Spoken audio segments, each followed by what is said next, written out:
पुरुष पुराण स्तमस्य विश्वस्य परं निधान भेतसि वेद्यं च परं च धाम त्वया तत्त्वविश्व अनंत रूपम वायुर्जमग्नि वरुण शशांक प्रजापतिस्तं प्रपितामहस्य नमो नमस्तेस्तु सहस्रकृतः पुनश्च भूयोऽपि नमो नमस्ते। परम दयाल जुगत्राता श्री श्री ठाकुर श्रीपाद पंकज बार बार प्रणाम निवेदन करुछि। परम राध्या श्री श्री महालक्ष्मी मां श्रीपाद पंकज बार बार प्रणाम निवेदन करुछि। जुगाचार्य श्री श्री बड़दा श्रीपाद पंकज बार बार प्रणाम निवेदन करुछि। वर्तमान सत्संगर पूज्यपाद श्री श्री आचार्य देव श्रीपाद पंकज बार बार प्रणाम निवेदन करुछि। पूज्य अबिंदा इष्ट परिवार समस्त श्रीपाद पंकज बार बार प्रणाम निवेदन करुछि। आजिकार ओडिशा सत्संगर 1880 दिवस रे पदार्पण करिछि। विशेष भाव रे आम समस्ते गौरवान्वित। ओडिशा सत्संग चली धारावाहिक भाव रे ये धारावाहिक भाव रे चलिबा भितरे जे मनीष केते कोन खोराक पाउछि ज्ञानी गुणी लोक एथिरे शामिल होइचंदी। एथिरे मिलित होई माँ माने भाई माने सुंदर भाव भजन कोरस कीर्तन रो ताले ताले समस्त को मतवाला करुछंती।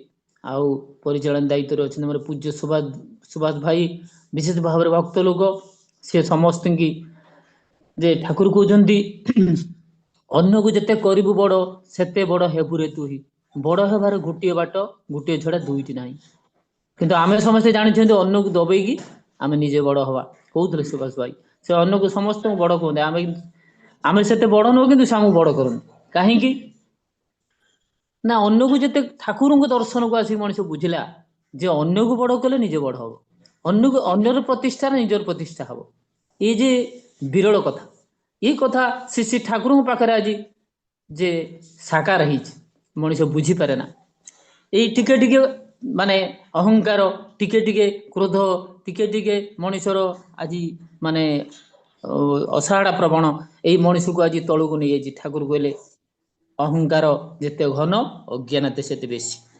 आज बाणी अच्छी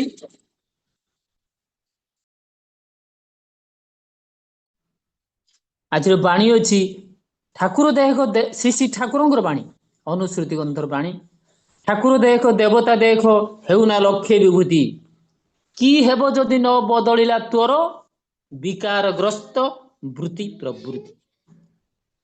ठाकुर देख मनीष ठाकुर देखे बहु ठाकुर अनुष्ठान करे बहु आडंबर पूर्ण भाव अनुष्ठान करे केते कौन मनीषर जीवन उषा व्रत यज्ञ यज्ञ करे तो ठाकुर से कथा कहते ठाकुर देख देवता देख तोर लक्ष्य विभूति हो सर्टिफिकेट थाउ तो पाखर लक्ष्य सर्टिफिकेट प्रतिपत्ति थाउ किंतु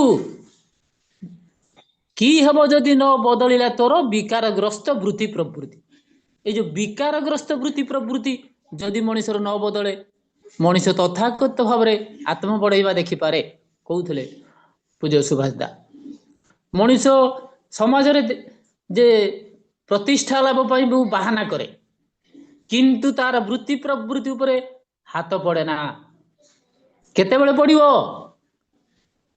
वृत्ति प्रवृत्ति उपरे हाथ पड़े ना ए वृत्ति प्रवृत्ति कौन बहुत बढ़िया बाणी या परे बहु ज्ञानी गुण लोक अच्छा निश्चित भाव पर प्रश्नोत्तर कार्यक्रम मत मंतव्य हम निश्चित भाव देवे समस्ते तेणु ठाकुर कथा आज मनीष देखा जाए आम सत्संग जगत को आसी श्री श्री ठाकुर पाखक आसी पुरुषोत्तम शरणापन्न सहत मंत्र मंत्रित हो द्वंद्व बाधा विघ्न वृत्ति प्रवृत्ति कथा कटाकटी राग रोषा काम क्रोध लोभ मोह मदमाश्चर्य एपर्यंत जाई नहीं जे समस्त जाइनी एक कथा नुहे जो माने भक्त मनीष जो माने प्रभु को धरिचंदी जे गोटे दिन भी मनीष तांको सहित युक्त हो लक्षे जन्म कले भी ठाकुर पाखे एमती बहुत दुर्ग रही पर देखा जाइए ठाकुर कथा से ग्रहण कर पारिना ये जो वृत्ति प्रवृत्ति विकारग्रस्त वृत्ति प्रवृत्ति मनीष को अर्थ पतन दिग को नहीं जाए जहाँपाई मनीष ठाकुर कहले अहंकार कर नाही जगत हीन हो रहा पड़ो ना ଅହଙ୍କାର କର ଶ୍ରୀ ସତ୍ୟାନୁଚରଣ କହିଲେ ଶ୍ରୀ ଠାକୁର ଅହଙ୍କାର କର ନାହିଁ ଜଗତରେ ହୀନ ହୋଇ ରହିବାକୁ ପଡିବ ନାହିଁ। ଯଦି ମଣିଷ ଜଗତରେ ହୀନ ହେଇଥାଏ ସଂକୀର୍ଣ୍ଣ ହେଇଥାଏ ଛୋଟ ହେଇଥାଏ କେବଳ ତାର ଅହଙ୍କାର ପାଇଁ କେତେ ବଡ କଥା ଆମେ କଣ ଏଇଟା ବୁଝିଛନ୍ତି? ପୁରୁଷୋତ୍ତମ ପାଖକୁ ନ ଆସିଲେ ହବନି। ତ ସେଥିପାଇଁ ଅଭିରାମ ପରମହଂସ ବଢିଆ କଥାଟେ କହିଲେ ଏ ଗୁରୁ ସେବା ଥିଲେ ଏ ସୂତ୍ର ଜାଣିବ ନଇଲେ ଉଆସ ନିଶା ଗୁରୁ ସେବା ଥିଲେ ଏ ସୂତ୍ର ଜାଣିବ ନহিলে ଉଆସ ନିଶା ଗୁରୁ ସେବା ବିନା ମିଳି ନ ପାରିବ ଗୁରୁଙ୍କୁ କର ଭରସା। ତ ଗୁରୁ ସେବା ଥିଲେ ସୂତ୍ର ଜାଣିବ ନହେଲେ ହବ ନାହିଁ। ବିନ୍ ଗୁରୁ ସେ ନେଇ ବାଟ ବିନ୍ କଉଠି ସେ ନେଇ ହାଟ। ଗୁରୁ ନ ସେବା ନଥିଲେ ମଣିଷ ବୃତ୍ତି ପ୍ରବୃତ୍ତି କଣ ଅହଙ୍କାର କଣ ସେ ନିଜକୁ ନିଜେ ପ୍ରତିଷ୍ଠା କରିବା ପାଇଁ ସେ ସେଇ ଗାତରେ ପଶିବ। ସେ ଭୁଲ କରିବ କିନ୍ତୁ ସେ ଜାଣି ପାରିବନି। ଯେତେବେଳେ ମଣିଷ ଇଷ୍ଟଙ୍କୁ ନେଇ ଚାଲିବ ଗୁରୁଙ୍କୁ ଧରି ଚାଲିବ ତ ଗୁରୁ ସେବା ଥିଲେ ସୂତ୍ର ଜାଣି ଠାକୁର ଅଭିରାମ ପରମହଂସଙ୍କର କଥା ମନ୍ତବ୍ୟ ଗୁରୁ ସେବା ଥିଲେ ଏ ସୂତ୍ର ଜାଣିବ ନହେଲେ ଉଆସ ନିଶା। ଆଉ ଗୁରୁ ସେବା ବିନା ମିଳି ନ ପାରିବ ଗୁରୁଙ୍କୁ କର ଭରସା। ତେଣୁ ଗୁରୁ ସେବା ନହେଲେ ହବନି। ଗୁରୁ ସେବା ସର୍ବାଦୁ କାମ୍ୟ। ଠାକୁର କହୁଥିଲେ ଛତ୍ରପତି ଶିବାଜୀ ଯେ ନାଁ ଦସ୍ତଖତ କଲା ପରେ ରାଜା ହେଲା ପରେ ନାଁ ଦସ୍ତଖତ କରି ଶିଖିଲେ। ତ ସିଏ ଯୋଉ ରାଜନୀତି କଲେ ସେଭଳି ରାଜନୀତି କିଏ କରିନା ସୁବର୍ଣ୍ଣ ଯୁଗ ମହାରାଷ୍ଟ୍ର ଜାତି ଗଢିଦେଲେ। ୟାର ପଛରେ କାରଣ ନା ତାଙ୍କର ଗୁରୁ ହଉଛନ୍ତି ରାମଦାସ। ଯୋଉ ଗୁରୁଙ୍କ ପାଇଁ ସେ ଆଜି ଭିକ୍ଷା ମାଗିଲେ। ଯେ ଏଇ ଗୁରୁ ଏତେ ମହାନ ଭାଗବତ ସେ କଥା ଉତ୍ତମ ଗୁରୁ ଆଶ୍ରୟ କରି ଗୁରୁ ବଚନ ଶିରେ ଧରି ଗୁରୁ ବଚନ ଶିରେ ଧରି ଗୁରୁ ବଚନ ଶିରେ ଧରି ଯେ ଭାଗବତ କହିଲେ ଉତ୍ତମ ଗୁରୁ ଆଶ୍ରୟ କରି ଗୁରୁଙ୍କ କଥାକୁ ମଥାରେ ବହନ କରିକି ଚାଲିବାକୁ ପଡିବ। ତେଣୁ ମଥାରେ ବହନ କଲେ ଗୁରୁଙ୍କ କଥା ଯେ ଗୁରୁ ହଉଛନ୍ତି ଗରିଆର। ତେଣୁ ସେ କଥା ଆମେ ସମସ୍ତେ ବହୁତ ଯେତେବେଳେ ଠାକୁରଙ୍କୁ ମାନେ ଗୁରୁ ଗ୍ରହଣ କରିବାର କଥା ଆସେ ବହୁତ ଲୋକ ସବୁ ନାକ ଟେକନ୍ତି ଯେ ଗୁରୁ ଆମର ତ ଅଛନ୍ତି ବାହାନା କଥା କୁହନ୍ତି। ଆମେ ତ ବାପା ମାଆଙ୍କୁ ଡାକୁଛୁ ଆଉ ଗୁରୁ କଣ ଦରକାର। ବାପା ମା ଅଛନ୍ତି କିନ୍ତୁ ବାପା ମାଙ୍କୁ କେମିତି ଭକ୍ତି କରିବାକୁ ହୁଏ ଗୁରୁ ନ ଧରିଲେ ଜାଣି ହବ ନାହିଁ। ତ ଯୋଉମାନେ ଗୁରୁ ଧରିକି ଚାଲିଛନ୍ତି ସେମାନେ କଣ ବାପା ମାଙ୍କୁ ପୂଜା କରୁନାହାନ୍ତି ଅର୍ଚ୍ଚନା କରୁନାହାନ୍ତି ଭକ୍ତି କରୁନାହାନ୍ତି। ଯେ ବାପା ମାଙ୍କୁ ଭକ୍ତି ଯିଏ ଗୁରୁ ଭକ୍ତି କରିବ ସେ ପିତୃ ମାତୃ ଭକ୍ତ ହବ ନହେଲେ ହେଇପାରିବନି। ତା ଭିତରେ କି ଦୁର୍ବଳତା ଅଛି। ତ ଠାକୁର ମାନେ ବିଶେଷ ଭାବରେ ୟାର ଗୋଟେ ନଜିର ମୁଁ ଗୋଟେ ଶାସ୍ତ୍ର କହୁଥିଲି ସୁଭାଷ ଦାଦା ଆମର ମହର୍ଷି ମନୁ ଲେଖିଲେ ଇମାଂ ଲୋକା ମାତୃଭକ୍ତିଆ ପିତୃଭକ୍ତ୍ୟା ତୁ ମଧ୍ୟମମ୍ ଗୁରୁ ଶୁଶ୍ରୂଷୟ ତେବ ବ୍ରହ୍ମ ଲୋକଙ୍କୁ ସମସ୍ନୁତେ ମହର୍ଷି ମନୁ କହିଲେ ଇମାଙ୍ଗ ଲୋକ ମାତୃଭକ୍ତିଆ ମାତୃଭକ୍ତି ଏଇ ଲୋକରେ ଫଳପ୍ରଦ ଆପଣ ମାକୁ ଭକ୍ତି କଲେ ନିଶ୍ଚିତ ଭାବରେ ଏ ଜୀବନର କିଛି ଶାନ୍ତି ମିଳେ। କିନ୍ତୁ ପରଲୋକରେ ନୁହେଁ। ଯଦି ପରଲୋକରେ ମାତୃଭକ୍ତି ଉଦ୍ଧାର କରିଦିଅନ୍ତା ତାହେଲେ ମଣିଷ ଯେତେ ଦୋଷ ଦୁର୍ବଳତା ପାପ ଅଛି ମଣିଷ ତ ରକ୍ଷା ପାଇଯାଆନ୍ତା। ଉଦ୍ଧାର ପାଏ ପାପ ତାପ ସବୁ ଧୋଇ ଦବାର ବାଟ ମା ପାଖରେ ନାହିଁ କି ବାପାଙ୍କ ପାଖରେ ନାହିଁ। ପିତୃଭକ୍ତି ମଧ୍ୟମ ଲୋକର ଫଳପ୍ରଦ। କିନ୍ତୁ ଗୁରୁ ଶୁଶ୍ରୂଷୟ ତେବ ବ୍ରହ୍ମ ଲୋକଙ୍କୁ ସମସ୍ତେ ଗୁରୁ ବ୍ରହ୍ମ ଲୋକକୁ ନେଇଯିବେ ଆଉ କାହାର କରାମତି ନାହିଁ। କହିଲେ ଭାଗବତରେ ସେ କଥା ସିଏ ମୋ ନାମ ପତିତ ପାବନ ଅହାବିପତି ବିନାଶନ ଗୋବିନ୍ଦ ଗୋବିନ୍ଦ ଗୋବିନ୍ଦ ପଦୁ ଗଳୁଛି ମକରନ୍ଦ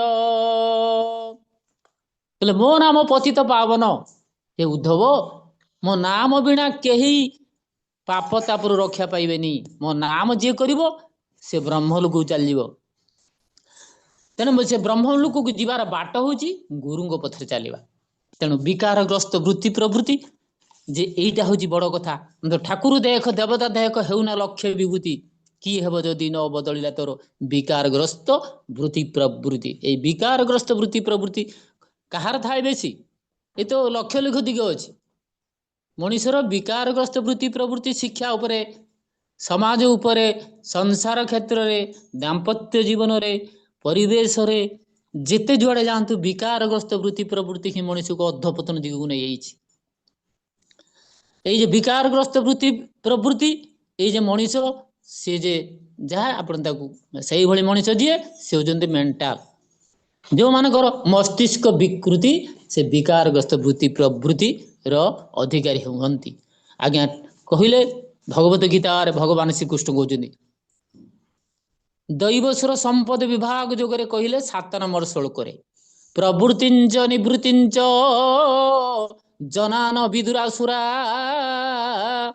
न शौचं नापि नाचारो न सत्यम तेषु विद्यते कहले रे अर्जुन प्रवृत्ति धर्म रे प्रवृत्ति अधर्म रे निवृत्ति आई विदुर ना जनान जे असुर मानक से कौन सी खराब निवृत्ति हो पारती ना आ भलरे प्रवृत्ति हो पारती ना आर शौच आचार ना न शौच ना पी ना आचार कौन शौच आचार से जीवन देखा ना से मिथ्या कथा कहती सत्य न सत्य तेषु विद्यते ए कौ माने तामसिकी व्यक्ति माने ए माने धर्म कार्य प्रवृत्ति अधर्म कार्य निवृत्ति हो पारती ना सत्य वचन पाखे न थाए तेणु से दिन महाभारत को जो जीवा ठाकुर कहले महाभारत हूँ ट्राडिशनल गाइड जहाँ तथ्य माने माने तथ्य संबलित कथा जो कथा रही महाभारत हूँ विशेष भाव में गरुआ तेणु कौन पाई ना महाभारत नजर दि जापे जिते दुर्योधन जानभंग हो महामानी दुर्योधन लक्ष्य राजार मौड़मणि लक्ष्मी जा कांधरे बसी था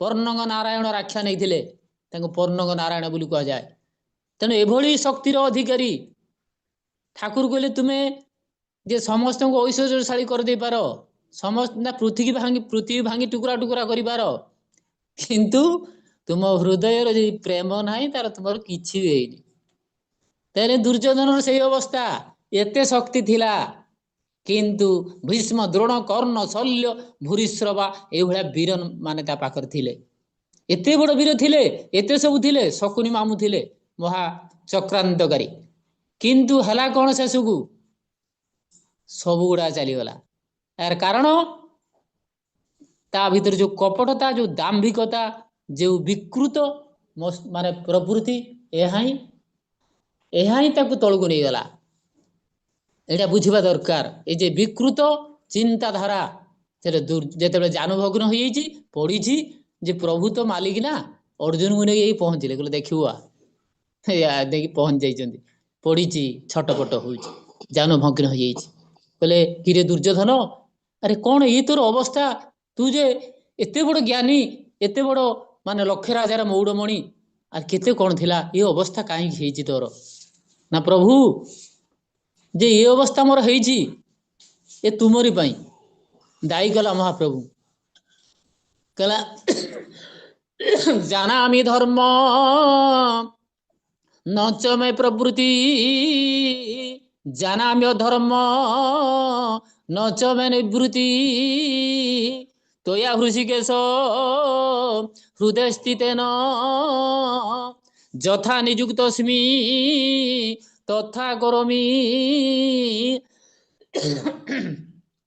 कहला प्रभु माने चालाक भक्त बहुत चालाक तो कहला जानामि धर्म नचमे प्रवृत्ति मु जानी धर्म कौन किंतु मुझे प्रवृत्त हो पार्लिनी जानामि अधर्म नचमे निवृत्ति मु अधर्म कौन जानी से निवृत्त हो पार्लिनी ताकू धर्म अधर्म को बहिष्कार कर पार्लिनी धर्म पथरे चलती जदि यार कारण हूँ कहले तोया ऋषिकेश हृदय स्थित न तुमे मो हृदय थाई हे ऋषिकेश हे प्रभु वासुदेव तुमे मो हृदय थाई जो सूचना देल जेमिति चलेलो मुझे चलली आ दोष तो तुमर के तुमे तो सब जहाँ जो पथर चलाउच से चलुँच मत तो तुम्हें जमी चलेलो मुझे चलली तेना दोष मोर कौटी दोष तुमर तेने जो मैंने अहंकारी जो मैंने राक्षस प्रवृत्ति लोक से भगवान को दायी कर दिखती अवजानती मांग मुढ़ा मानुषिंग मनु तनुमाश्रितम गीतार कहले अवजानती मांग मुढ़ा मानुषिंग तनुमाश्रितम परम भाव अजानंत मम भूत महेश्वरम मम भूत महेश्वरम मो श्रेष्ठ भाव मोर जो श्रेष्ठ भावना अच्छी मोर श्रेष्ठ भावना जे ये से श्रेष्ठ भावना किए जापारे अब जानती मांग मुढ़ा भगवान श्रीकृष्ण कहते अर्जुन को रे अर्जुन मत मूढ़ माने अवमानना करती मानसिक तनुमाश्रित मु मनीष देह धारण कर 3.5 हाथ मनीष देह धारण कर मते मूढ़ माने अवमानना करती मो भक्त मते मो पाखर थाए मोर भक्त मोर मित्र से करे जगत पवित्र गोविंद गोविंद गोविंद पदु गलुची मकरंद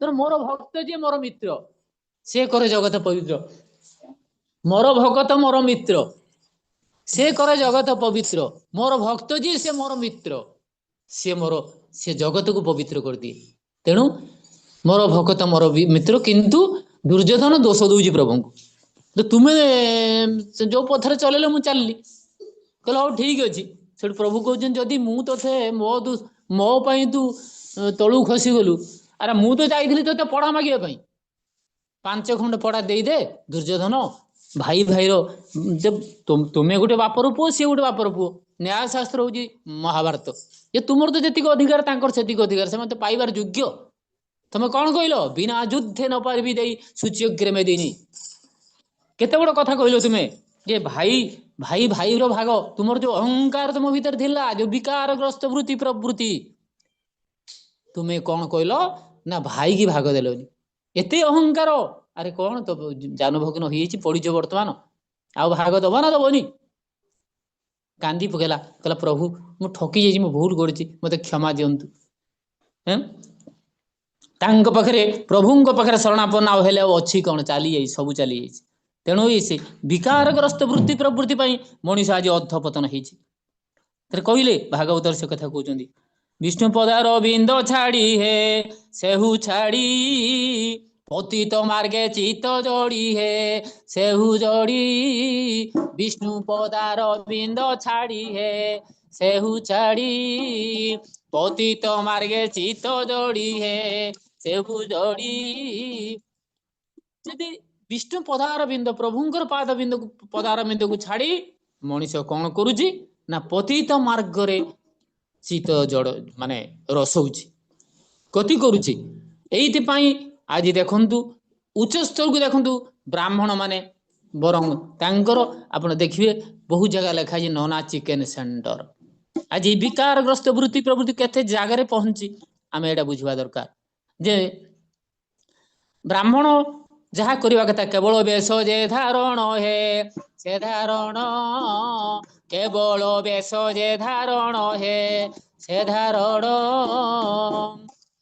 लावण्य अलंकार मान हे सेहु मान नोना सब अच्छा आम विजय सार अच्छा मोर बहु ज्ञानी गुणी लोक अच्छा अरे ब्राह्मण जो मैंने धरा पड़ते प्रभु पाखे से तो पूरा दैवी संपूर्ण व्यक्ति जो मैंने बुझी ना जे सहर केते 5% हम ना आसवाटा प्रभु पाक कितु ब्राह्मण विशेष भाव समाजर मस्तिष्क सी हूँ मस्तिष्क भगवान मुखर जात केते बड़ अधिकारी किंतु कौटी पहुंची मनीष कौ बाटे बेसी पैसा आसो निंदित जीविका करिबे पतित कृषि आरंभिबे आश्रम धर्मे न रहिबे संसार मार्ग रे चलिबे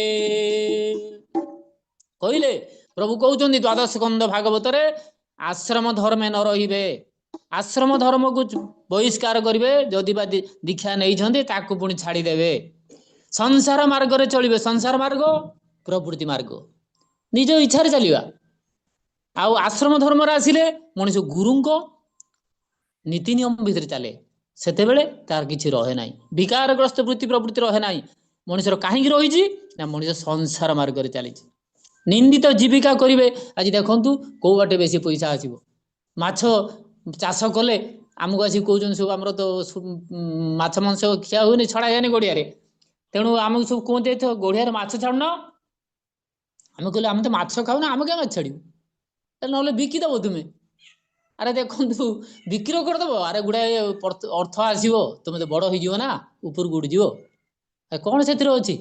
ଠାକୁର କହିଲେ ସତ୍ୟ ଅନୁସରଣରେ ଯେଉଁଥିରେ ତୁମର କ୍ରୂରତା ଆସେ, କଠୋରତା ଆସେ, ଆପାତତଃ ତାହା ଲାଭଜନକ ହେଲେ ମଧ୍ୟ ତା ପାଖକୁ ଯାଅ ନାହିଁ। ମୁଁ ଏଇ ବାଣୀଟା ଯେତେବେଳେ ପଢିଲି ସବୁ ଛାଡିବା ପାଇଁ ବାଧ୍ୟ ହେଲି। ଏଇଟା ବୁଝିବା ଦରକାର। ଆମେ ସମସ୍ତେ ଯେ ପ୍ରଭୁଙ୍କର ଜ୍ଞାନର ପରିସର ଭିତରକୁ ନ ଆସିଲେ ମଣିଷ ବୁଝିପାରେ ନା। এই ବିକାରଗ୍ରସ୍ତ ବୃତ୍ତି ପ୍ରବୃତ୍ତି ମଣିଷକୁ କେତେ ତଳକୁ ନେଇଯାଏ। ତେଣୁ ମଣିଷ ଆଜି କେତେ ପରିଶ୍ରମ କରୁଛି। କହୁଥିଲେ ସୁଭାଷ ଦା, ମାନବେ ଗଧର୍ବର ସମ କରିବେ କଷ୍ଟ ପରିଶ୍ରମ। ଗୋବିନ୍ଦ ଗୋବିନ୍ଦ ଗୋବିନ୍ଦ ପଦୁ ଗଳୁଛି ମକରନ୍ଦ। କହିଲେ ଉଦ୍ଧବ, ପ୍ରଭୁ କହୁଛନ୍ତି ଭାଗବତର ଦ୍ୱାଦଶ ସ୍କନ୍ଧରେ, ଏଇ ପଥରେ ମଣିଷ ଏଇ ବିକୃତ ପଥରେ ଯାଇ କଣ କରିବ, ମାନବେ ଗଧର୍ବର ସମ। ଗଧ ଯେମିତି ଭାର ହୁଏ, ମଣିଷ ଜୀବନ ସାରା ସେ ଭାର ବୋହି ବୋହି ଆଉ କଷ୍ଟ ପରିଶ୍ରମ କରି ଜୀବନ ବିତେଇ ଦବ। ତ ଠାକୁର କହିଲେ ଜୀବନ ସାରା ଯଦି ଏଇ ପଥରେ ନ ଆସୁ ତତେ ଘଣା ବେଲିବାକୁ ପଡିବ। ବହୁତ ଜାଗା ଦେଖାଯାଉଛି, ଯୋଉମାନେ ସୁଭାଷ ଦା କହୁଥିଲେ ମୋ ପାଖରେ କିଛି ନାହିଁ, ଏବେ ତ ଝିଅ ଯାହା ହଉ ଚାକିରି ପାଇଲା, କିନ୍ତୁ ଯେ ଇଷ୍ଟ ସେବାରେ ଗୁରୁଙ୍କ ସେବାରେ ଏ ଜୀବନକୁ ଯିଏ ବିତେଇ ଦେଇଛି ତାଠାରୁ ବଡ ନାହିଁ, ତାଠାରୁ ବଡ ନାହିଁ। ଏଇ ଦୁନିଆର ବଡ କିଏ? ଇଷ୍ଟ ଚେତନ ବ୍ୟକ୍ତିତ୍ୱଟା, ମନ୍ତ୍ର ଚେତନ ମନ, ଇଷ୍ଟ ଭୃତିରେ ଦୀକ୍ଷା ଚେତନ, ସେବାରେ ଚେତନ ଧନ। ଧନ କେତେବେଳେ ସାର୍ଥକ ହବ ନା ଧନ ସେବାରେ ସାର୍ଥକ। ଆଉ ମଣିଷ କେତେବେଳେ ବଡ ହବ? ଇଷ୍ଟ ଚେତନ ବ୍ୟକ୍ତିତ୍ୱଟା, ମଣିଷ ଇଷ୍ଟଙ୍କ ଦିଗରେ ଚାଲୁଛି ନାହିଁ। ଇଷ୍ଟ କିଏ? କିଏ କିଏ ଇଷ୍ଟର ସ୍ଥାନ ନେଇପାରନ୍ତି? ଆଜ୍ଞା ଆପଣ ମାନଙ୍କର ପରାଶର ସଂହିତା, ମହର୍ଷି ପରାଶର କହିଲେ, ଗୋଟେ ଶ୍ଲୋକ ପଢୁଛି, ତ୍ୱେ ନିତ୍ୟ ପ୍ରିୟଙ୍ଗୁର୍ଜା ଆଚାର୍ଯ୍ୟ ଚ ସର୍ବଦା ତେଷୁ ତ୍ରିଷୁ ଶ୍ରେଷ୍ଠ ତପ ସର୍ବଂ ଧର୍ମଂ ସମାପ୍ୟତେ। ମହର୍ଷି ପରାଶର କହିଲେ ତ୍ୱେ ନିତ୍ୟ ପ୍ରିୟଙ୍ଗୁର୍ଜା, ଯେ ପ୍ରିୟ କିଏ? ପ୍ରିୟ ହଉଛନ୍ତି ପିତାମାତା। ଆଉ ଆଚାର୍ଯ୍ୟ ଚ ସର୍ବଦା, ପିତାମାତା ଆଉ ଆଚାର୍ଯ୍ୟ ଏଇମାନଙ୍କର ପ୍ରିୟ ଅନୁଷ୍ଠାନ କରିବା ଦ୍ୱାରା ତେଷୁ ତ୍ରିଷୁ ଶ୍ରେଷ୍ଠ ତପ, ଆଉ ସମସ୍ତ ଧର୍ମ ସମାପନ ହୁଏ ସେଇଠି। ଆଉ ଧର୍ମ କୋଉଠି ଅଛି? କହିଲେ ସମସ୍ତ ଧର୍ମ ଅଛି ପିତାମାତା ଆଉ ଗୁରୁଙ୍କ ସେବାରେ, ଆଚାର୍ଯ୍ୟ ଗୁରୁଙ୍କ ସେବାରେ। ମଣିଷ ବୁଝିପାରିବନି, ଆରେ ଟଙ୍କା ପଇସା ବହୁତ ପାଇପାରେ, ଟଙ୍କା ପଇସା କୋଉ ବାଟେ ଉଭେଇଯିବ ତାର ହିସାବ ନାହିଁ। ମଣିଷ ଯଦି ଠିକ ବାଟରେ ନୁହେଁ, ଇଷ୍ଟ ଚେତନ ବ୍ୟକ୍ତିତ୍ୱଟା, ମଣିଷର ବ୍ୟକ୍ତିତ୍ୱ ସେତେବେଳେ ପରିମାର୍ଜିତ ହବ। ବ୍ୟକ୍ତିତ୍ୱ ସେତେବେଳେ ଗରିଆନ ହବ ଯେତେବେଳେ ମଣିଷ ଇଷ୍ଟଙ୍କୁ ନେଇ ଚାଲିବ, ତାର ପିତାମାତା ଆଉ ଗୁରୁ, ଏ ତିନି ଜଣଙ୍କୁ ନେଇ ଚାଲିଲେ ମଣିଷ ସମୁଦ୍ର ଅତିକ୍ରମ କରି ଯାଇପାରେ। ମହାକବି କାଳିଦାସ କହୁଛନ୍ତି ରଘୁବଂଶ କାବ୍ୟରେ, କୁସୂର୍ଯ୍ୟ ପ୍ରଭୁ ବଂଶ କୋଚାଳପ ବିଷୟାମତି ତିତିର୍ଷୁ ଦୁସ୍ତରମ୍ ମହାଦୁଡୁ ପେନାସ୍ମି ସାଗରମ୍। କହିଲେ କାହିଁ ପ୍ରଭାବଶାଳୀ ସୂର୍ଯ୍ୟ ବଂଶ, କୋ ସୂର୍ଯ୍ୟ ପ୍ରଭ ବଂଶ, କୋ ଚାଳପ ବିଷୟାମତି, ଆଉ କାହିଁ ମୋ ଭଳି ଜଣେ ଛୋଟିଆ ମଣିଷ, ବିଷୟାସକ୍ତ ମଣିଷ। ଏତେ ବଡ ସମୁଦ୍ର, ଏତେ ବଡ ସମୁଦ୍ରକୁ ଅତିକ୍ରମ କରିବା ପାଇଁ ମୁଁ ଗୋଟେ ଛୋଟିଆ ଉଡୁପର ଅର୍ଥ ନୌକା, ମୁଁ ନୌକାରେ ମାନେ ଏତେ ବଡ ସମୁଦ୍ରକୁ ଅତିକ୍ରମ କରିବା ପାଇଁ ମୁଁ ଚେଷ୍ଟା କରୁଛି। कालिदास भली पंडित से भली विज्ञ व्यक्ति आज केते तलकू चली जाइछन्ती नतमस्त होगी रघुवंश काव्य प्रभुंकर काव्य को रचना करिछन्ती कवि सम्राट भंजनगर तो आम सत्संग चली अहंकार शून्य होई ये किभली भाव लिखिदेले महा ब अनुप्रास जे प्रभुंकर कथा वैदेहीश विलास तेणु से भली व्यक्तित्व माने जे प्रभुंक पई सैक्रिफाइस करचन्ती तेणु आज ना रही है स्वर्णाक्षर रे कवि सम्राट उपेन्द्र भंज लिखि देइछन्ती वीरध्रु ख्यात जार बारबे नीलोके सार वीरधु ख्यात जार बारबे नीलोके सार ओइले सुग्रीवे प्रिया खोजिबारे देशे देशे जान्तु चार केते बड़ कथा लिखि देले वीरध्रु ख्यात जार 12 बेनी लोके सार प्रभु को नहीं कौट रखिंट 12 आ बेनी 14 ब्रह्मांडर जे सार पुरुष सी हेले पुरुषोत्तम तत्कालीन समय मर्यादा पुरुषोत्तम श्री श्री रामचंद्र कथा से माने उल्लेख कर मंतव्य कर तेणु विशेष भाव में मनुष्यर विकारग्रस्त वृत्ति प्रवृत्ति ही मनुष्य को अधपतन को नहीं पारे देवी देवता ठाकुर कहले देवी देवता हजारे धरी आचार्य जार इष्ट नुहे स्पष्ट भावे जानी रख जीवन चलार निहाती भय देवी देवता हजारे धरी मनुष्य हजारे देवता धरू यदि आचार्य इष्ट नुहति आचार्य गुरु को से धरी ना स्पष्ट भावे जानी रख जीवन चलणीर निहाती भय अच्छी मनुष्य सदाचार पालन करे ना से सदाचार रत नय पदे पदे तार भय सदाचार जो मैंने रत नुहे से जीवन बहुत भय अच्छी से भय भितर गति करेंगे तेणु ये सदाचार की जिनिस ये बुझा दरकार आम समस्ते जे विकारग्रस्त वृत्ति प्रवृत्ति मनुष्य अधपतन दिग को जाऊँगी सन्देहर अवकाश ना तेणु आमे जे भाग्यवान प्रभुंकर शरणापन्न होती कथा को आम ग्रहण कर चली आम जीवन सार्थक जे ये जो विकारग्रस्त वृत्ति प्रवृत्ति पर आलोचना होची निश्चित भाव जे श्री ठाकुर बाणी देले यापरी ठाकुरंकर आर्य प्रातिमुख्यर बाणी उठे ख्याल पड़ुची ठाकुर कहते जो माने निजर अभ्यास बा पाप को अन्याय बा पाप बोली जो माने निजर पाप को अन्याय बा पाप बोली पाप को अन्याय बा पाप बोली उपलब्धि करने को नाराज बरं सुधारिबार कथा उपस्थित हेले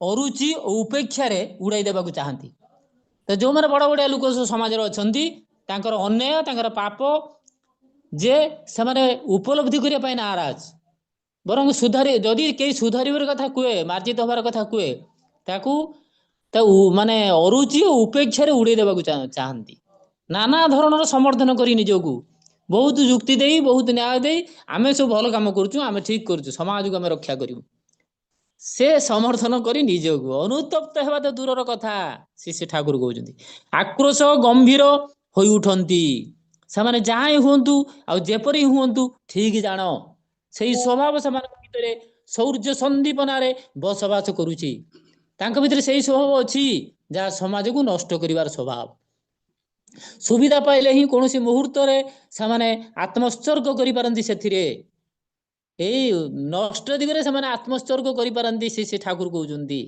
से चला बोला करती गोटे रोष रुद्ध कपट लालित्य नहीं भीतर कपटता पूर्ण होकी थाए बाहिक सजासजी बाही आडम बाह्य सजासजी लोक को देखा समाज में मत समस्ते बड़ कहे किंतु मो भीतर जो वृत्ति प्रवृत्ति अच्छी कूट कपट अच्छी मुझे दूर करी मु ठीक अच्छी जदि बुझ सावधान श्री ठाकुर कहते से विषाक्त संसर्ग ସେମାନଙ୍କ ସଂସର୍ଗ ହଉଛି ବିଷାକ୍ତ।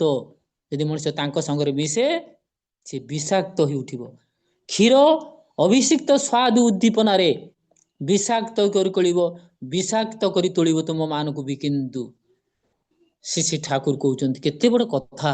ମଣିଷ ଆଜି ଆମେ ଭାବନ୍ତି ସେମାନେ ବହୁତ ବଡ ଲୋକ, ସମାଜରେ ଶାସନ କରୁଛନ୍ତି, ନେତୃବର୍ଗ, ଆମ ସମାଜରେ ତାଙ୍କ ପାଇଁ ଉନ୍ନତ ଦିଗକୁ ଯାଉଛି। କିନ୍ତୁ ସେ ଠାକୁର କହିଲେ ଯୋଉମାନେ ନିଜର ଦୋଷ ଦୁର୍ବଳତାକୁ ଢାଙ୍କି ରଖନ୍ତି, ବରଂ ଯୁକ୍ତି ଦିଅନ୍ତି ଆମେ ଠିକ ଅଛୁ, ଏଇଭଳି ବ୍ୟକ୍ତି ମାନଙ୍କର ସଂସର୍ଗରେ ଆସିଲେ ମଣିଷ ଅଧପତନ ଦିଗରେ ଯିବ। ତେଣୁ ଠାକୁର କଣ ଚାହାନ୍ତି ଆମମାନଙ୍କୁ କିଭଳି ଭାବରେ ଖାଣ୍ଟି କରିବା ପାଇଁ ଚାହାନ୍ତି ଯେ ମୁଁ ସବୁ କିଛି କରିଛି, ଏହା ଭିତରେ ମଣିଷର ଏଇ ଯୋଉ ଅହଂ ପ୍ରତିଷ୍ଠା ହୁଏ। ଅହଂ ହି ସର୍ବଯଜ୍ଞାନାଂ ଭୋକ୍ତା ଚ ପ୍ରଭୁରେବ ଚ, ଗୀତାରେ କହିଲେ। ପୁଣି ମୁଁ ସବୁ ଯେତେ ଯଜ୍ଞ ଅଛି ଆଜି ଯେ ସବୁ ଯଜ୍ଞର ଫଳ ମୋ ପାଖରେ ମିଳେ। ନ ତୁ ମାମ ଭି ଜାନନ୍ତି ତୋତେ ନଶ୍ୟବନ୍ତିତେ ତୋତେ ନା ଶ୍ରୀବନ୍ତିତେ। ଏଇ ଯେ ମଣିଷ ବୁଝିପାରେ ନା ଯେ ଭଗବାନଙ୍କ ପାଖରେ ସେ ଯେ ମାନେ ପୁରୁଷୋତ୍ତମଙ୍କ ପାଖରେ, ଗୁରୁଙ୍କ ପାଖରେ ଯେ ଅସଲ ଦିଗଟା ଅଛି, ଅସଲ ପଥଟା ଅଛି, ଅମୃତର ପଥ ଅଛି, ତାକୁ ମଣିଷ ବୁଝେ ନା। ଆଉ ଏଇ ମଣିଷ ତାକୁ ଯେତେବେଳେ ବୁଝିବ ସେ ସବୁ କିଛି ବୁଝିପାରିବ। ଯେମୁତେ ପୋଜେ ସଂସାରେ ସେ ବ୍ରହ୍ମ ଲୋକ ଭୋଗ କରେ। କହିଲେ ରେ ଯେ ମତେ ପୂଜେ ସଂସାରେ ସେ ବ୍ରହ୍ମ ଲୋକ ଭୋଗ କରେ। ବ୍ରହ୍ମ ଲୋକକୁ ନେଇଯିବାର ଗୁରୁ କହୁଥିଲେ ମହର୍ଷି ମନୁ, ଗୁରୁ ଶୁଶ୍ରୂଷୟତେବ ବ୍ରହ୍ମ ଲୋକଙ୍କ ସମସ୍ତେ। ଭାଗବତରେ ଠିକ ସେ କଥା ଲେଖା ହେଇଛି। ଯେ ମତେ ପୂଜା କରେ, ମୋର ଆଶ୍ରିତ ଭିତରେ ଥାଏ, ମୋର ନୀତି ନିୟମ ଭିତରେ ଥାଏ, ସେ ବ୍ରହ୍ମ ଲୋକକୁ ଯାଇପାରେ। ନହେଲେ କାହାର ବାବାର ସାଧ୍ୟ ନାହିଁ। କେହି ବ୍ରହ୍ମ ଲୋକକୁ ନେଇପାରିବେନି। କେହି ପାପ ତାପ ମଣିଷର ବିକାରଗ୍ରସ୍ତ ବୃତ୍ତି ପ୍ରବୃତ୍ତି କେହି ଧୋଇ ପାରିବେ ନାହିଁ, ଏକମାତ୍ର ଜଣେ। ଏରେ ଅଙ୍ଗାର ସତ ଧୌତେ ନ ମଳିନତା ନ ଯାଏତେ। ଅଙ୍ଗାର ସତ ଧୌତେ ନ 100 ବାର ଧୋଇଲେ ଅଙ୍ଗାରକୁ ସେ କଳା ପାଣି ବାହାରେ। କିନ୍ତୁ ପୁଣି ଧଳା ହେଇଯିବ ଅଙ୍ଗାର। କେତେବେଳେ ହବ ନା କୋଇଲା କା ମଇଲା ଛୁଟେଙ୍ଗେ ଜବ ସବ ଆଗ କରେ ପ୍ରବେଶ। ଯେ କୋଇଲାରୁ ମଇଳା ଛୁଟିବ କେତେବେଳେ ନା ଯେତେବେଳେ ଅଗ୍ନି ଲଗେଇ ଦିଆଯିବ। କୋଇଲାରେ ନିଆଁ ଲଗେଇ ଦିଆଯିବ, ଧୂ ଧୂ ହେଇ ଜଳିବ, ଆଉ ଲେଲିହାନ ଶିଖା ଉଠିବ, ତାପରେ କିନ୍ତୁ କୋଇଲା ଧଳା ହେଇଯିବ। ତେଣୁ ଧଳା କେମିତି ହେଲା ନା ଅଗ୍ନି ସଂଯୋଗ ହବାରୁ କୋଇଲା ଧଳା ହେଲା। ତେଣୁ ସେ ଗୁରୁ ହଉଛନ୍ତି ଅଗ୍ନି। ଆମ ଭିତରେ ଯେତେବେଳେ ଅଗ୍ନି ଲାଗିବ ଯେ ଆମ ଭିତରେ ସେ କୋଇଲାର ମଇଳା ଛାଡିଯିବ। ତେଣୁ ଏଇ ଅଗ୍ନି ହେଲେ ଗୁରୁ। ବିନ୍ ଗୁରୁ ସେ ନେଇ ବାଟ, ବିନ୍ କଉଡୁ ସେ ନେଇ ହାଟ। ଶ୍ରୀ ଠାକୁର କହୁଛନ୍ତି ମଣିଷ ଆଜି ମରଣ ପଥରେ ଛୁଟିଛି। ସେ ମରଣ ପଥରେ ଛୁଟି ଚାଲିଛି, କେତେ ବଢିବ, କୋଉ ବାଟେ ଉପରକୁ ଯିବ, କୋଉ ବାଟେ ଯେ ମାନେ ସମ୍ପଦ ଲୋଭରେ ମଣିଷ ଆଜି ତଳୁ ଖୋଜି ଯାଉଛି। ତାର ନୀତି ନିୟମ ନୀତି ଭ୍ରଷ୍ଟ, ଆଜି ବିକାରଗ୍ରସ୍ତ ବୃତ୍ତି ପ୍ରବୃତ୍ତି, ଆଜି ମାନେ ଆତ୍ମହତ୍ୟାର ପ୍ରବଣତା, ଆଜି ନିଶାଗ୍ରସ୍ତତାର ପ୍ରବଣତା, ଆଜି ମାନେ ଉଚ୍ଚ ଅବଜ୍ଞାର ପ୍ରବଣତା। ଆଚାର୍ଯ୍ୟ ଦେବ କହୁଛନ୍ତି ମଣିଷ ଏଇ ଆମ ସମାଜକୁ ଗିଳି ଖାଇ ପକାଉଛି। ଯେ ନିଶାଗ୍ରସ୍ତତାର ପ୍ରବଣତା, ମଣିଷ ମଦ୍ୟପାନ କରୁଛି, ସେ ମରିବ, କିନ୍ତୁ ସେ ବିକାରଗ୍ରସ୍ତ ବୃତ୍ତି ପ୍ରବୃତ୍ତି କିନ୍ତୁ ସେ ଜାଣିନି ଏପର୍ଯ୍ୟନ୍ତ। ଗୁରୁଙ୍କ ନପାକୁ ଆସିଲେ ଜାଣିପାରିବନି। ଆତ୍ମହତ୍ୟାର ପ୍ରବଣତା, କେତେ ଆତ୍ମହତ୍ୟା ହଉଛି। ବେଦରେ ଲେଖା ହେଇଛି ଯୋଉମାନେ ଆତ୍ମହତ୍ୟା କରନ୍ତି ସେମାନେ 60,000 ବର୍ଷ ପର୍ଯ୍ୟନ୍ତ ଅଜ୍ଞାନ ଅନ୍ଧକାର ଭିତରେ, ପାଣି ଟିକେ ମିଳେନି, ହା ହୁତାଶମୟ ଜୀବନ ଭିତରେ କଟାନ୍ତି। ବେଦରେ ଲେଖା ହେଇଛି। ତେଣୁ ଏଇ ହା ହୁତାଶ ଜୀବନ ଯେ କେତେବେଳେ ସେ ମାନେ ଭିତରେ ଗତି କରି ଚାଲିବ, ମଣିଷ ଯେତେବେଳେ ବିକାରଗ୍ରସ୍ତ ଗୁରୁଙ୍କୁ ପଛ କରିକି ଚାଲିବ। ତେଣୁ ଯେ ସେ କହିଲେ ମତେ ଯେ ପୂଜେ ସଂସାରେ ସେ ବ୍ରହ୍ମ ଲୋକ ଭୋଗ କରେ। ସେଇ ଠାକୁରଙ୍କର ଗୋଟେ ବାଣୀ ଆମେ ପଢିବା, ସାଧନା ଅଧ୍ୟାୟ ଅନୁସୂତି ଗ୍ରନ୍ଥରୁ। ପ୍ରାଣଘାତୀ କେତେ ନିଶାରେ ମଣିଷ, ପ୍ରାଣଘାତୀ କେତେ ନିଶାରେ ମଣିଷ, ବିଭୋର ହୋଇ ମାତାଲ ରହେ, ଇଷ୍ଟ ନିଷ୍ଠାର ଅତୁଟୁ ନିଶାରେ, ଦେଖନା ସାଧି କି ଫଳ ହୁଏ।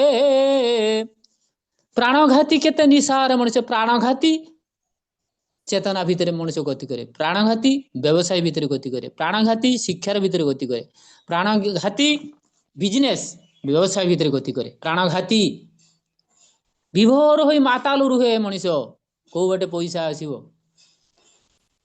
माने कौथले भागवतर से कथा कौन लेखा भागवतर से कथा लेखा है कौन ना विष्णु पदारविंद छाड़ी पतित मार्गे चित्त जोड़ी भगवान को छाड़ी पतित मार्ग रे पाप मार्ग रे मनुष्य मन को रसैब यह कलिजुगर विशेष भाव में ये हूँ लक्षण प्राणघाती ठाकुर से समाधान कले ये प्राणघाती केते निशारे मनीष विभोर होई माताल रहे किंतु इष्ट निष्ठार अतुट निशारे जो मनीष इष्ट निष्ठार अतुट निशा जो निशा अतुट भांगिब नाही देख ना साधी की फल हुए यदि इष्ट निष्ठार मनीष अतुट रुहे से निशारे तेने देखिए की फल हो जाए की फल फले मनीष आज केते कोठी आज देखा जाए जे इष्ट को नहीं मनीष केते विभोर होई तांकर पिला माने जो माने गुरु परिवार रे अछंती जो माने माने बहु प्रभुंकर कथा को पालन करके चली छंती तांग नीति नियम को तांकर पिला माने बहु ऊपर को जाई छंती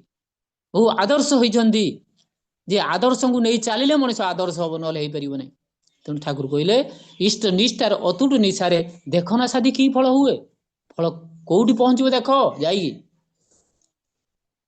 किंतु मनीष तार निष्ठा न रहिले हबो नै ए जो एकनिष्ठ ठाकुर शिष्य ठाकुर कहउचंती सत्यानुसरण रे बहु नैष्टिकर हृदय रे प्रेम भक्तिर स्थान नाही मनीष आई बहु रे नैष्टिक हजार देवता पूजा करे हजार आड़े मन दिए किंतु एक भक्ति विशिष्यते गीतार कहले बहु देवतार करिले पूजा इष्ट निष्ठ विहीन रागे श्री ठाकुर बाणी से अनुश्रुति बहु देवतारे करिले पूजा बहु देवतार करिले पूजा इष्ट निष्ठ विहीन रागे सबु संगति जीव ही भांगी देखिबु अंध तम जोगे ठीक से कथा लिखा है जे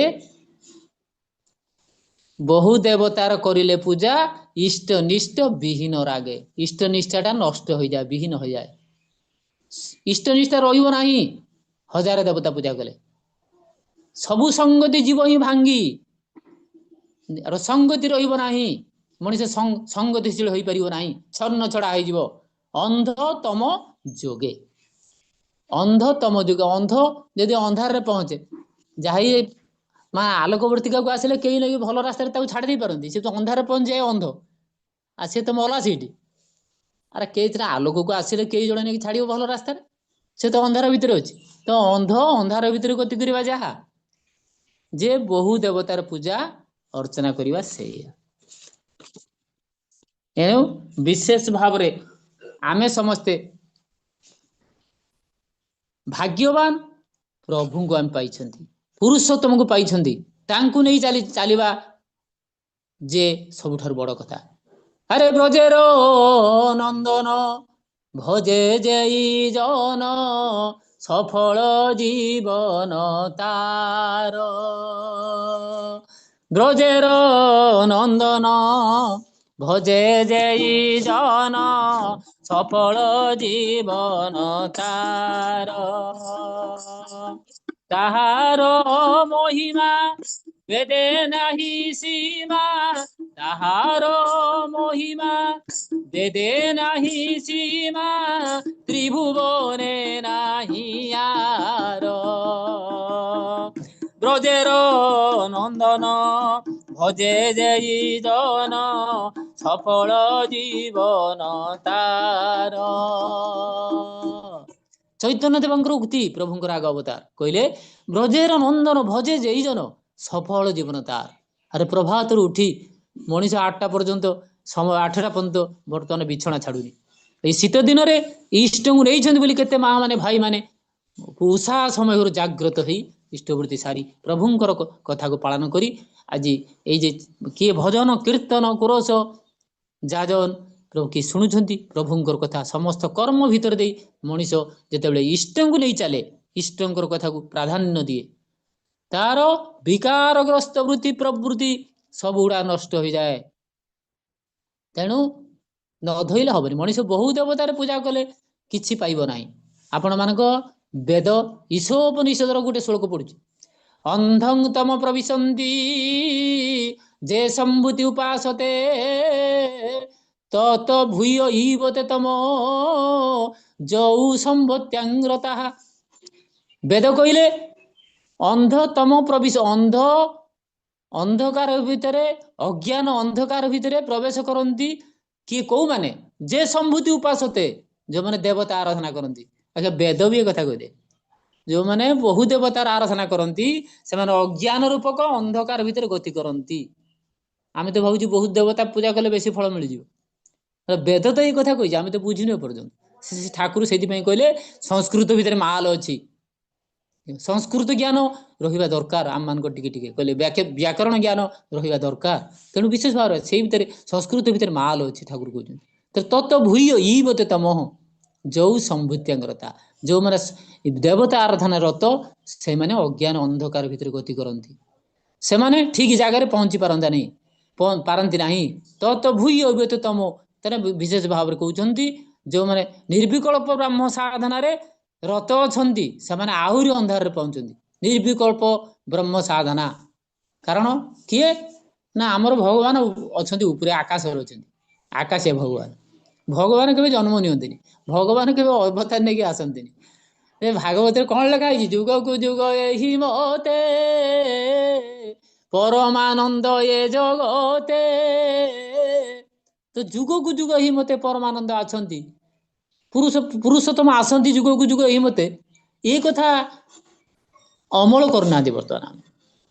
ଯୋଉମାନେ ପ୍ରଭୁଙ୍କୁ ନେଇ ଚାଲିଛନ୍ତି ସେମାନେ ବୁଝିଲେଣି ଏଇଆ, ଯେ ଯୁଗେ ଦେବା ଅବତାର ସେ ନାମ ବର୍ଣ୍ଣେ ଦାମୋଦର, ଗୋବିନ୍ଦ ଗୋବିନ୍ଦ ଗୋବିନ୍ଦ ମଧୁ ଗଳୁଛି ମକରନ୍ଦ।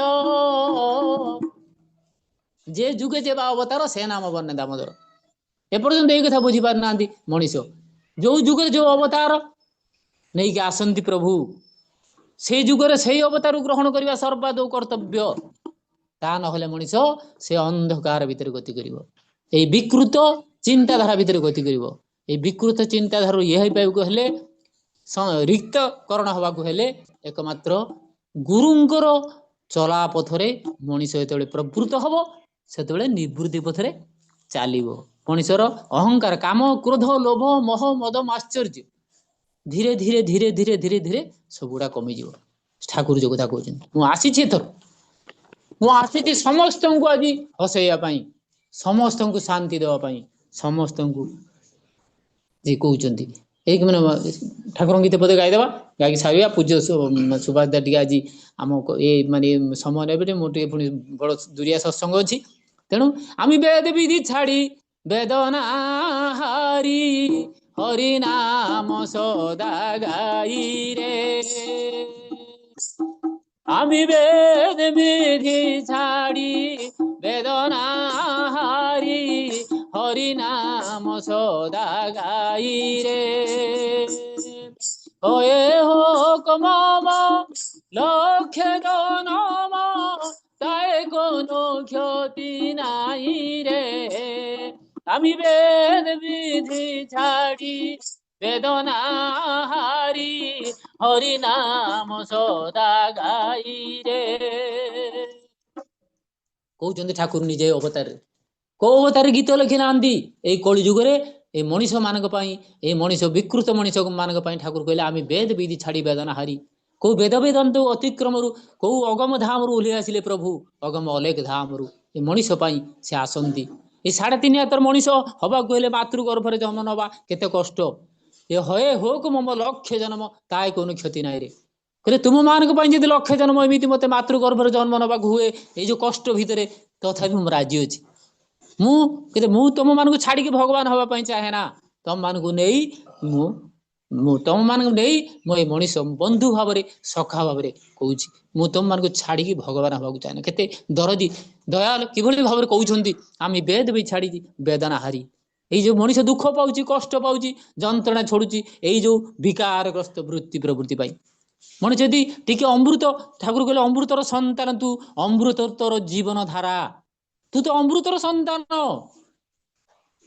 मरण खोजी मरण भोजी कहीं हेबू पथहरा केते बड़ बाणी ठाकुर कहले अरे तू तो अमृतर संतान अरे अमृत पान न करके ये सात्विक खाद्य भितर ये अरुआ भात डालमा भितर जो अमृत अच्छी जे पुरी उत्सव गला आम जाइए देवघर प्रभुंर उत्सव ये जो अमृत खाद्य परिवेषण होउची ताकू न धरी मनीष से कुखाद्य खाऊची जे आम वेद विधि छाड़ी वेदना हारी ये मनीष दुख पाऊची कष्ट पाऊची तो ठाकुर बाणी ठाकुर कथा को मानिया मनीष चाहे ना मनीष किंतु दुखरे सड़े ठाकुर कहते चाहे ना परान शौर्य वीर्य चाहे ना परान विशाल राज्य चाहे ना परान शौर्य वीर्य चाहे ना परान विशाल राज्य धर्म अर्थ काम सकली तेज धर्म अर्थ काम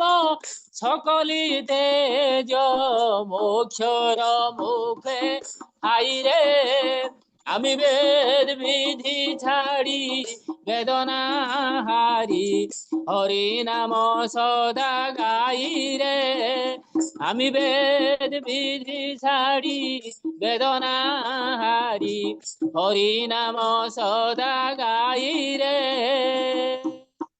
कहले चाहे ना परान शौर्य वीर्य चाहे ना परान विशाल राज्य श्री ठाकुर दरदी दयाल किभली दुख प्रकाश कर कहउछंती मु आसिनी बड़ शौर्य वीर्यर आसन नबा पई मते बड़ राजा बोली कहंतु मते बड़ आसन रे बसंतु फंगुला देहरे बसचंती प्रभु दिन दुनियार मालिक जी निखिल प्रज्ञार निशेष निर्जर सी बसचंती फंगुला देहरे आमी चाहे ना परान शौर्य वीर्य तांक कथा को केमिति व्यक्त करिचंती तांकर चलन चरित्र तांकर जीवन दर्शन को यही कथा भितर व्यक्त करिचंती कौन कहले ना चाहे ना परान शौर्य वीर्य चाहे ना परान विशाल राज्य मु बड़ राज्यर आसन नबा आसिनी टू दी सत्संग लिखाला जे श्री श्री बड़दा को पचारे समस्ते आसिक कहले आज जी दीक्षा नहीं सी इष्ट संपत्ति तार भी अधिकार अच्छी तो ठाकुर कौटी सरिकी टरिकी करने आसी ना क्या मो पुओ मो झीओ मो संसार को सी नहीं ना भगवान श्रीकृष्ण अवतार देखु प्रभुंर अवतार समस्त जादव मान को मारिदे गले कहले एमाने रहिले एमाने नष्ट करेंगे तेणु सांब को नारी वेश कर जो कथा लिखाई माने साधु मान को थटा कले तेणु सबू जे जदुवंश ध्वंस हो गले निजे कादम्बरी पान करी तो श्री ठाकुर से कथा कहते चाहे ना परान शौर्य वीर्य चाहे ना परान विशाल राज्य धर्म अर्थ काम सकली तेज्य धर्म अर्थ काम सब मु तेज्या कर मुख्यर मुखे छाई रे छाई माने कौन पाऊस ना जे मुख्यर मुख्य दरकार नहीं ठाकुर कर्म उपर गुरुत्व देइछंती जे मनीष उपयुक्त कर्म करिवो उपयुक्त फल प्राप्ति हबो एथिरे संदेहर अवकाश नहीं तेणु आसंतु आमे समस्त भाग्यवान प्रभुंकर एई जो जे आज यही ओडिशा सत्संग जो मैंने भाग नहीं विशेष भाव में सब भाई मैंने आसीगले आमर पुणी दूरिया सत्संग होची विशेष भाव में सुभाष दास निवेदन करी टिके माने कंक्लूजन दिंतु एर समाज टिके माने माने तर्जमा करंतु विशेष भाव में आज आम समस्त भाग्यवान आज जो माने भोगदाता भोग देइछंती भाई और माँ मैंने जो माने भजन कीर्तन कोरस करछंती रीतिक अधूर्य कर्मी आज कर्मी मंडली समस्त आज पूज्य आमर सुभाष दादा जे समस्त मंगल कामना चिरायु दीर्घायु कामना निवेदन को रही जय गुरु सुभाष दादा।